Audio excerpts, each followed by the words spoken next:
Hello, എന്തൊക്കെയുണ്ട് വിശേഷം? അപ്പം ഇന്ന് ഇങ്ങടാ പോണേന്ന് വെച്ചിട്ടുണ്ടെങ്കിൽ വീട്ടിലേക്ക് കുറച്ച് സാധനങ്ങൾ വാങ്ങിക്കാനായിരുന്നു കേട്ടോ. എൻ്റെ വീഡിയോ കാണുന്നവർ വിചാരിക്കും ഇവൾക്കെപ്പോഴും വീട്ടിലേക്ക് സാധനങ്ങൾ വാങ്ങാനല്ലേ ഉള്ളൂ എന്ന്. അപ്പോൾ ഇന്ന് നമ്മൾ പോണത് കാട്ടൂർ മാർക്കറ്റിൽ കാട്ടോ സാധനങ്ങൾ വാങ്ങാനായിട്ട്. അപ്പോൾ അത്യാവശ്യം നേരം വൈകിട്ടുണ്ടായിരുന്നു, ഒരു 5:45 ആ സമയത്താട്ടോ ഞങ്ങൾ ഇറങ്ങിയിട്ടുണ്ടായിരുന്നത്.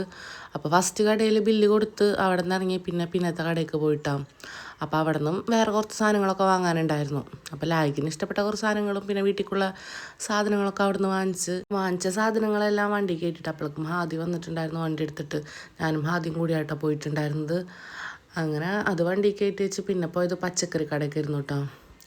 അപ്പോൾ അവിടെ നിന്ന് കുറച്ച് പച്ചക്കറിയും പഴവും സാധനങ്ങളൊക്കെ വാങ്ങാനുണ്ടായിരുന്നു. എപ്പോഴും ഉമ്മച്ചിനായിട്ടാട്ടോ പോവുക. അത് കാരണം എനിക്കൊരു കൺഫ്യൂഷനായി സാധനങ്ങളൊക്കെ വാങ്ങുമ്പോൾ. പച്ചക്കറി കടയ്ക്ക് വെച്ചാൽ ബില്ല് എഴുതി തന്നിട്ടുണ്ടായില്ല, അത് കാരണം ഒരു സാമ്പാർ കിറ്റ് മാത്രം വാങ്ങിച്ചുള്ളൂ. അങ്ങനെ പിന്നെ അതൊക്കെ വാങ്ങിച്ച് നേരെ വീട്ടിലേക്ക് പോകുന്നു കേട്ടോ. അപ്പം എൻ്റെ വീഡിയോ ആദ്യമായിട്ട് കാണണമെന്നുണ്ടെങ്കിൽ എന്തായാലും ചാനൽ സബ്സ്ക്രൈബ് ചെയ്യാൻ മറക്കരുത്.